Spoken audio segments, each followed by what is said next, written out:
सगळ्यांचे काही प्रश्न मात्र कॉमन आहेत. आज त्या टॉपच्या 3 प्रश्नांना मी या ठिकाणी रिलीज करणार आहे. त्यांचा या ठिकाणी म्हणजे त्या 3 प्रश्नावरती प्रॉपर सोल्युशन मी या ठिकाणी घेऊन आलोय. कारण प्रत्येकाच्या कमेंटला तेच उत्तर देत असताना माझ्या लक्षामध्ये आलं की विद्यार्थ्यांचा नेमका माइंडसेट आता काय आहे. हे 3 प्रश्न कुठले आहेत की बाबा राऊंड 2 मध्ये नवीन कॉलेज ऍड करता येऊ शकतं का, म्हणजे हा एक खूप मोठा प्रश्न विद्यार्थ्यांना पडलेला आहे. दुसरी गोष्ट, बेटरमेंट नंतर कॉलेजला जाऊन रिपोर्टिंग करावी लागते का, कॉलेजला जाऊन भेटायचंय का, तिथले फॉर्म भरायचे आहेत का, हा एक प्रश्न विद्यार्थ्याच्या मनात आहे. आणि सगळ्यात महत्त्वाचं, ब्रांच इंपॉर्टंट आहे की कॉलेज इंपॉर्टंट आहे. म्हणजे मला ब्रांच तर माझ्या आवडीसारखी मिळालेली नाही आहे, पण कॉलेज आवडीसारखं मिळालेलं आहे. अशा वेळेला काय करू. काही विद्यार्थ्यांचं असं आहे की ब्रांच आवडीची मिळाली पण कॉलेज आवडीचं मिळालेलं नाही. असे जे विद्यार्थ्यांच्या मनामधले जे महत्त्वाचे प्रश्न आहेत त्या सगळ्या प्रश्नांना मी या ठिकाणी या व्हिडिओच्या माध्यमातून वाचा फोडणार आहे. सो मित्रांनो, या सगळ्या व्हिडिओच्या ऍट द एंड म्हणजे शेवटी मी तुम्हाला एक योग्य स्ट्रॅटेजी सांगणार आहे जी की तुम्हाला अजून सुद्धा तुमचं ड्रीम कॉलेज मिळवून देण्यामध्ये यशस्वी ठरणार आहे. त्यामुळे हा व्हिडिओ आपण शेवटपर्यंत पाहणं अर्थातच आवश्यक आहे. नमस्कार विद्यार्थी मित्रांनो, मी मुरलीधर गवळी आणि आपण पाहत आहात MG सायन्स सिम्प्लिफाईड अँड को एज्युकेशन. पॉलिटेक्निकच्या विद्यार्थ्यांच्या मनामध्ये चालू असणारी घालमेल आणि त्या प्रत्येक समस्येवरचं सोल्युशन म्हणजे आपलं चॅनल आहे. मागच्या अनेक व्हिडिओच्या माध्यमातून आपण हे डायरेक्शन त्यांना देत आलेलो आहोत. आपला कॅप राऊंड 1चा रिझल्ट लागलेला आहे, तो कसा बघायचा, पुढे काय करायचं आहे याच्यावरती एक व्हिडिओ आपला कंप्लीट झालेला होता.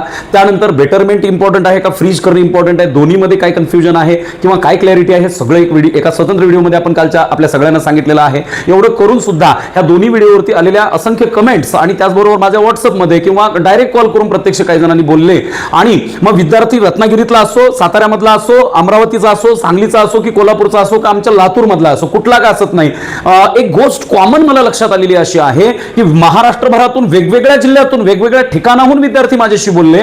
त्या ठिकाणाहून त्यांनी कमेंट केलेले आहेत आणि त्या सर्वांचं ठिकाणं जरी वेगळे असतील, राहण्याचं ठिकाण या प्रत्येकाचं वेगळं असलं तरी या सगळ्यांचे काही प्रश्न मात्र कॉमन आहेत. आज त्या टॉपच्या 3 प्रश्नांना मी या ठिकाणी रिलीज करणार आहे. सर्वांच्या मनामधले जे काही प्रश्न आहेत ना, म्हणजे कॅप राऊंड 1 नंतरचा रिझल्ट, त्याच्यानंतर अनेक विद्यार्थ्यांचे phone, WhatsApp message, YouTube comments आलेले आहेत.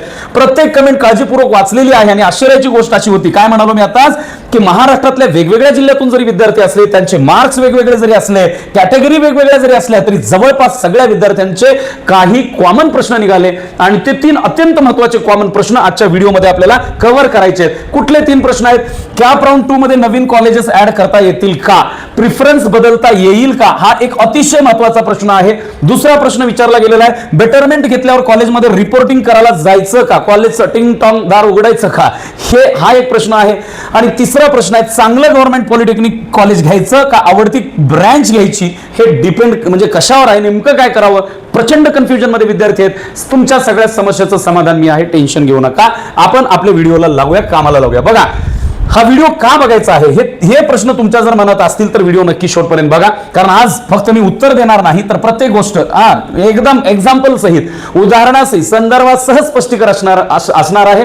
आपले व्हिडिओ सखोल असतात, डिटेल असतात, कन्फ्युजन दूर करणारे असतात, त्यामुळे थोडेफार मोठेही असतात. त्यामुळे शेवटपर्यंत बघणं आवश्यक आहे. शेवटी मी एक स्ट्रॅटेजी सांगणार आहे ज्याच्यामुळे अनेक विद्यार्थ्यांना राऊंड 2 मध्ये सुद्धा अपेक्षेपेक्षा चांगलं कॉलेज मिळू शकतं. तर सुरुवात करूया आजच्या व्हिडिओला. पहिला प्रश्न, डायरेक्ट प्रश्नाकडे जातो, बाबा लक्ष दे. कॅप राऊंड 2 मध्ये नवीन कॉलेज ऍड करता येईल का, बरं का, हा पहिला प्रश्न आहे विद्यार्थ्याचा. तर या प्रश्नाचं करेक्ट आन्सर आहे हो, नक्की ऍड करता येऊ शकतं. म्हणजे ऑप्शन फॉर्म तुम्हाला या ठिकाणी एडिट करता येऊ शकतो. या ठिकाणी एक गोष्ट थोडीशी समजून घ्या. काही विद्यार्थी असा विचार करतात की राऊंड 1 मध्ये ऑप्शन फॉर्म भरला म्हणजे आता सगळं काही फायनल झालं, तर असं नाही. राऊंड 1 मध्ये ऑप्शन फॉर्म भरला म्हणजे सगळं काही संपत नाही. याच्यासोबत आणखीन बऱ्याचशा काही घडामोडी असतात, लक्षात घ्या. आणि हे असंच समजून आपण खूप मोठी चूक करतोय मित्रांनो. कारण त्याचं कारण असं आहे, ऑप्शन फॉर्म एडिट करता येणं पॉसिबल आहे. जेव्हा कॅप राऊंड 2 साठी ऑप्शन फॉर्म भरणं सुरू होतं तेव्हा तुम्हाला पुन्हा एकदा प्रिफरन्स लिस्ट एडिट करण्याची संधी मिळते आणि यामध्ये तुम्ही नवीन कॉलेज ऍड करू शकता. नको असलेलं कॉलेज डिलीट करता येऊ शकतं. प्रिफरन्स तुमचा तुम्ही बदलू शकता. म्हणजे तुम्ही 1 2 3 4 5 6 ही जी लिस्ट दिलेली आहे ना, तर या लिस्ट मधलं कुठलंही खालीवरी करू शकता तुम्ही. 1 नंबरला तुम्हाला वाटलं अरे यार हे नाही, आपली गलती झाली, आता रिझल्ट लागलेत, आता थोडी थोडी प्रोसेस तुम्हाला समजू लागलेली आहे की काय करावं लागणार लागणार आहे, कुठलं सिलेक्शन करावं लागणार आहे हे तुम्हाला आता कळू लागलंय. तर तुम्हाला जर वाटलं यार इथं मी 1 नंबरला उगाच हे XYZ कॉलेज दिलं, त्यापेक्षा बेटर तर हे 4 नंबरचं आहे, तर तुम्ही आता ह्या वेळेला त्याला त्या 4 नंबरच्या कॉलेजला 1 नंबरला तुम्ही घेऊ शकता. कोणतीही अडचण या ठिकाणी बिलकुल येत नाही. सो प्रिफरन्स बदलता येऊ शकतं, ब्रँच बदलता येऊ शकते का? यस बेटा, ब्रँच सुद्धा बदलता येऊ शकते. ये तो बहुत अच्छी बात हो गई सर. मग बघा, लक्ष द्या, म्हणजे राऊंड 1 मध्ये झालेली चूक सुधारण्याची संधी राऊंड 2 मध्ये आपल्याला मिळते. त्यामुळे राऊंड 2 जो आहे तो अतिशय महत्वाचा आहे, हे लक्षामध्ये घ्या. आता आपण सगळ्यांनी फ्रीज, म्हणजे ज्यांना खरंच सगळंच मनासारखं झालंय, यथा सांग सदा सर्व काळ तथास्तु, ज्यांचं झालंय त्यांच्यासाठी ठीक आहे, त्यांनी फ्रीज केलं असेल, पण आपण बेटरमेंट मधले आहोत, लक्षात ठेवा. आणि मग उदाहरण म्हणून मी घेतोय मिस्टर अमोल यांचं. लक्षात घ्या, आपल्यापैकी कुणाचं नाव अमोल असेल तर तो योगायोग समजावा. आणि अमोल नावाच्या विद्यार्थ्यांनी व्हिडिओला लाईक करा, शेअर करा, व्हिडिओ सगळीकडे, चॅनलला सबस्क्राईब करा नवीन असाल तर. ठीक आहे. समजा अमोलला 88% मार्क्स पडलेले आहेत आणि त्याने फक्त लिस्टमध्ये 6च कॉलेज भरलेले आहेत आणि त्याला 6व्या नंबरचं कॉलेज मिळालेलं आहे. बरं का, किती कॉलेज लिस्टमध्ये दिलेत? 6 कॉलेज दिलेले आहेत. आणि त्याला आता पहिल्या राऊंड, कॅप राऊंड 1 मध्ये कोणतं अलॉट झालेलं कॉलेज आहे? 6व्या नंबरचं अलॉट झालेलं आहे. निकालानंतर त्याला समजलं की त्याच्या मार्कावर अजून 3 गव्हर्नमेंट पॉलिटेक्निक मिळू शकले असते. म्हणजे अमोलचा शेजारी कोणीतरी आहे, समजा रवी, तर रवीला याच्यापेक्षा म्हणजे अगदी 87% पडून रवीनं बरोबर ऑप्शन फॉर्म दिलेला असल्यामुळे त्याला अजून चांगलं कॉलेज मिळालेलं आहे. लक्षात घ्या. तर मग आता तर तुम्हाला टॅली करायला येऊ लागले ना, यार मला 88 येतं, मग मला हे मिळालेलं आहे आणि त्याला ते मिळालं, कदाचित ते कॉलेज तुमच्या लिस्टमध्ये नसेल, असंही होऊ शकतं. त्यामुळे आता तुम्ही या ठिकाणी बदल करू शकता. आता त्याचं ऍडमिशन संपलंय का अमोलचं? अजिबात नाही. तर राऊंड 2 मध्ये, जर राऊंड 2 मध्ये ऑप्शन फॉर्म एडिट करण्याची जर का आपल्याला संधी मिळाली तर तो ती नवीन कॉलेजाची लिस्ट त्या ठिकाणी तो ऍड करू शकतो. जर मेरिट पुरेसा असेल तर पुढच्या राऊंड मध्ये त्याला त्याच्या अपेक्षेनुसार कॉलेज मिळू शकतं. ही बाब अंडरलाईन करण्यासाठी सारखे, लक्षात घेण्यासारखी आहे. बऱ्याच जणांना ही प्रोसेस समजत नाही आणि त्याच्यामुळे मोठा गोंधळ निर्माण होतो. आणि म्हणूनच मग मी तुमच्या सोबत आहे मित्रांनो, लक्षामध्ये घ्या, काळजी करू नका, पुढे चला. पण बेटरमेंट झालेलं असणं आवश्यक आहे, बरं का. फ्रीज झाल्यावर कार्यक्रम खतम. आता दुसरं एक उदाहरण घेऊया सीमाताईचं. आता यांचं काय झालेलं आहे बघा.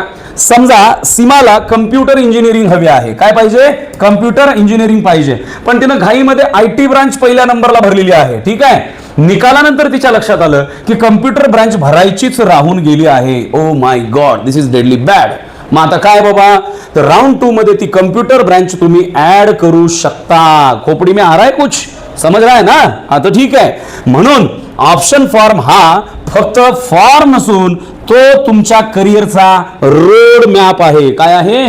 रोड मॅप आहे बाबा, जरा ध्यानामध्ये ठेव. ओके, तर लक्षात घे. आता विद्यार्थ्यांची या ठिकाणी एक मिस्टेक होते. काय मिस्टेक होते? काही विद्यार्थी म्हणतात की जे मिळालं आहे ते ठीक आहे की नाही, अंतरून पाहून पाय पसराव, काय गरज नाही, पायाला पूर्ण उरल एवढं अंतरून घ्या ना, कोण अडवले तुम्हाला? आणि मग पुन्हा ते काय करतात? ऑप्शन फॉर्म उघडतच नाहीत. असं करायचं नाही. ऑप्शन फॉर्म उघडायचा आहे आणि मग दुसरा विद्यार्थी शांतपणे काय करतो? कट ऑफ बघतो, नवीन कॉलेज शोधतो, प्रिफरन्सेस बदलून टाकतो, ऑप्शन खालीवरी करतो आणि त्याला पुढच्या राऊंडला अधिक चांगलं कॉलेज मिळतं. त्यावेळेला हा दादा बोंबलत बसतो याच्याकडे बघत, आहे की नाही? सो दिमाग शांत ठेवा, अच्छी तरह से सोचो, जरा बाहुबली की तरह सोचो. समजा, रागाला यायचं नाही, मस्तपैकी निवांत कार्यक्रम करायचा. लक्षात घ्या. म्हणून ऑप्शन फॉर्म भरताना अजिबात घाई करायची नाही. दुसरा प्रश्न आहे बाबा की बेटरमेंट म्हणजे नेमकं काय? काल तर मी क्लिअर केलंय, पण अजून एकदा सांगतो. बेटरमेंट म्हणजे, लक्षात घ्या, मला मिळालेली सीट मी सध्या स्वीकारतो. ओके, नो प्रॉब्लेम, आता मी घेतोय जे पदरात पडतंय ते. पण मला यापेक्षा चांगलं कॉलेज किंवा चांगली ब्रांच मिळाली तर ती मला हवी आहे आणि ह्याच्यासाठी मी कोणता ऑप्शन निवडणार आहे? बेटरमेंट ऑप्शन निवडणार आहे. काही कन्फ्युजन आहे? नसेलच. आणि मग हे एवढं सोपं आहे मित्रांनो, लक्षामध्ये घ्या. मग पुढे काय आहे? काही गैरसमज आहेत बघा आपल्यामध्ये, बरं काय का? लक्षात घ्या. एक सौरभ नावाच्या विद्यार्थ्याचं उदाहरण मी या ठिकाणी देतोय. समजा सौरभनं प्रिफरन्स असा भरलेला आहे. कसा भरलेला आहे बाबा? की सगळ्यात पहिल्यांदा त्यांनी काय केले? गव्हर्नमेंट पॉलिटेक्निक कॉलेज पुणे निवडलेलं आहे. कोणतं निवडलेलं आहे? गव्हर्नमेंट पॉलिटेक्निक कॉलेज पुणे निवडलेलं आहे. त्याच्यानंतर गव्हर्नमेंट पॉलिटेक्निक कॉलेज अमरावती निवडलं त्यानं 2 नंबरला. 3 नंबरला गव्हर्नमेंट पॉलिटेक्निक कॉलेज खामगाव निवडलेलं आहे. राऊंड 1 मध्ये त्याला खामगाव मिळालं, पण त्याला अजूनही पुणे मिळावं अशी इच्छा आहे. तर त्यानं कोणता पर्याय निवडायचा? येस भैया, बरोबर आहे. सांगा कमेंट मध्ये, बेटरमेंट. बेटरमेंट हा ऑप्शन त्यांनी निवडायचा आहे. यामुळे तो पुढच्या राऊंड मध्ये पुणे आणि अमरावती या दोन्हीसाठी स्पर्धेमध्ये रेडी असेल. रेडी? ठीक आहे. आता पुढे लक्षात घ्या. मग फ्रीज म्हणजे काय? तर फ्रीज याचा अर्थ समजून घेऊया. मला मिळालेलं कॉलेज फायनल आहे, बस. आता याच्यामध्ये मी काय गोट्या खेळत बसणार नाही. माझ्या चॉईसचं कॉलेज मिळालंय, चॉईसची ब्रँच मिळाली आहे, घराच्या जवळ आहे, किंवा हॉस्टेलची सोय आहे, बाकी मला फायनान्शियली सुद्धा अडचण येणार नाही आहे, तर मग काय अडचण नाही. मला मिळालेलं कॉलेज फायनल आहे, मला पुढच्या राऊंडमध्ये सहभागी व्हायचं नाही, नॉट इंटरेस्टेड, मला बिलकुल त्याच्या टाइमपास करायचं नाही. म्हणजे आता हीच माझी फायनल सीट आहे, याला म्हणायचं फ्रीज करणे. ओके, कळालं असेल? लाईक करा, शेअर करा, चॅनलला सबस्क्राईब करा. बेटरमेंट, आता एक सगळ्यात मोठा गोंधळ आहे विद्यार्थ्याच्या माइंडमध्ये. बेटरमेंट घेतल्यावर कॉलेजला रिपोर्टिंग करावी लागते का? हे बरेच जण इथं पैसे खर्चायला लागलेत बरं का.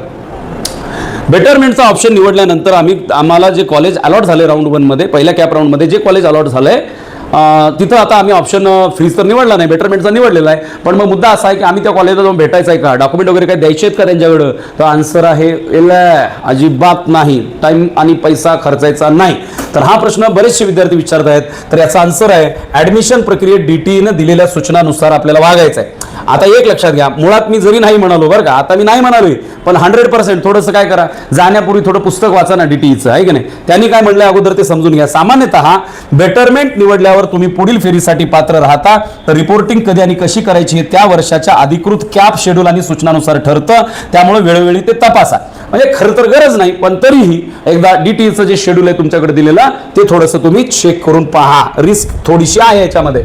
आता सगळ्यात मोठी काय चूक होते बघा, काही नमुने असे असतात, काय करतात माहितीये का, फ्रीज पण करत नाहीत, बेटरमेंट पण करत नाहीत, आणि मग होतंय काय, यार दोन्हीपैकी एक तर आपको करना ही है ना. तर मग डेडलाईन संपून जाते, म्हणजे टाइम संपतो, डेट संपून जाते, आणि नंतर म्हणतात सर माझी सीट गेली, बस मग खाली मांडी घालून, आहे की नाही. तर मग मित्रांनो लक्षामध्ये घ्या, ऍडमिशनमध्ये मार्क्सपेक्षा जास्त महत्व डेडलाईनला असतं, कायम लक्षामध्ये ठेवा. कारण तुमचे मार्क्स जे आहेत ते आहेत, त्याच्यामध्ये काय वाढ किंवा घट होणार नाही आहे, पण इम्पॉर्टंट असतं टाइमलाईन फॉलो करणं. एक दिवस उशीर आणि संपूर्ण वर्ष वाया जाऊ शकतं, म्हणून प्रत्येकाने हे लक्षामध्ये ठेवा. डेडलाईन, लास्ट डेट ही अत्यंत महत्वाची आहे. पुढे पहा, आता तिसरा आणि शेवटचा महत्वाचा प्रश्न एक्सप्लेन करतोय की सर कॉलेज महत्वाचं आहे की ब्रँच महत्वाची आहे? What is important, either college और ब्रँच? या प्रश्नाचं एकच उत्तर नाही, कारण व्यक्ती तेवढ्या प्रवृत्ती असतात तसं प्रत्येक विद्यार्थ्याचं करिअर गोल वेगळं असू शकतं. त्यामुळे या प्रश्नाला आन्सर करणं थोडंसं वेगळ्या पॅटर्नमध्ये मला सांगावं लागणार आहे, लक्षात घ्या. मग मी त्यासाठी काही उदाहरणं घेतोय. आता राहुलला घेतोय, कारण कन्फ्यूज असल्यामुळे. आलं का लक्षामध्ये? राहुलला आपण घेतलं या उदाहरणासाठी. राहुलला सॉफ्टवेअर इंजिनियर व्हायचं आहे आणि त्याच्याकडे 2 पर्याय आहेत. पहिला पर्याय काय आहे की गव्हर्नमेंट पॉलिटेक्निकमध्ये त्यांनी मेकॅनिकल घ्यायचं आहे. दुसरा पर्याय आहे प्रायव्हेट कॉलेजमध्ये कम्प्युटर निवडायचं आहे.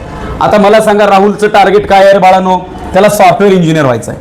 होय, गव्हर्नमेंट कॉलेज अलॉट झालंय, पण तिथं सॉफ्टवेअर इंजिनिअरिंगची ब्रँच मिळाली का त्याला? नाही. मग तुम्ही सांगा बरं आता कमेंटमध्ये काय करायला पाहिजे? राहुलनी गव्हर्नमेंट कॉलेज निवडावं का प्रायव्हेट मधलं कॉलेज निवडावं? हा, तर डिपेंड करतंय बा तुमचं टार्गेट काय याच्यावरती. जर सॉफ्टवेअर इंजिनियर व्हायचं आहे आणि तुम्हाला गव्हर्नमेंट कॉलेज मिळालंय, पण त्या गव्हर्नमेंट कॉलेजमध्ये तुम्हाला जी पाहिजे ती ब्रँचेस मिळालेली नाही, तर ते काही कामाचं नाही. नाविलाजाने त्याला कम्प्युटर ब्रँच निवडावी लागेल, आहे की नाही? म्हणजेच प्रायव्हेट कॉलेजमध्ये जावं लागेल, ऑप्शनच नाही ना हो. 4 पैसे आज खर्च होतील, परंतु फ्युचर मात्र एकदम ब्राईट असणार आहे. सो डिसिजन अशा पद्धतीने घ्यायचं आहे आपल्याला. अशा विद्यार्थ्यांना स्वतःच्या करिअरच्या उद्दिष्टानुसार निर्णय घ्यायचा आहे. जर त्याचं ध्येय सॉफ्टवेअर क्षेत्रात असेल तर कम्प्युटर किंवा IT सारखी शाखा म्हणजे ब्रँच त्याच्यासाठी महत्वाची ठरू शकते. बाळांनो, एक दुसरं उदाहरण देतोय बघा तुम्हाला. बघा, तुमच्या गळ्यात उतरेपर्यंत मी तुम्हाला सोडणार नाही. अक्षय भैया यांचं उदाहरण आहे. अक्षयला कोणतीही ब्रँच चालणार आहे, अरे कुछ भी चलेगा आपण को, है ना. मेकॅनिकल चालेल, कॉम्प्युटर चालेल, ENTC चालेल, AI मिळालं तर अजून चांगलं. असा अक्षय आहे, मोकळासट माणूस आहे, पण त्याचं टार्गेट एकच आहे, आपण को होना तो गव्हर्नमेंटच कॉलेज होना. ठीक आहे. तर मग अशा वेळेला त्यानं चांगलं गव्हर्नमेंट पॉलिटेक्निक निवडायला हरकत नाही, कारण faculty, campus, hostel, placement, environment याचा सुद्धा करिअरवरती मोठा परिणाम होत असतो. म्हणून लक्षात ठेवा, जर ब्रँच तुमच्या ड्रीम करिअरशी संबंधित असेल तर ब्रँचला प्राधान्य द्या. पण 2 ब्रँच जवळपास सारख्याच असतील तर कॉलेजचा दर्जा, तिथलं प्लेसमेंट, तिथं फॅकल्टी कशा आहेत, त्यात ॲल्युमिनीचे विषय काय आहे, लोकेशन कसं आहे, हॉस्टेल आहे की नाही, पैसा वगैरे या सगळ्या गोष्टीचा विचार नक्कीच करा, असा माझा सल्ला आहे. मित्रांनो, लक्षामध्ये घ्या, काही महत्त्वाच्या सूचना मी तुम्हाला देणार.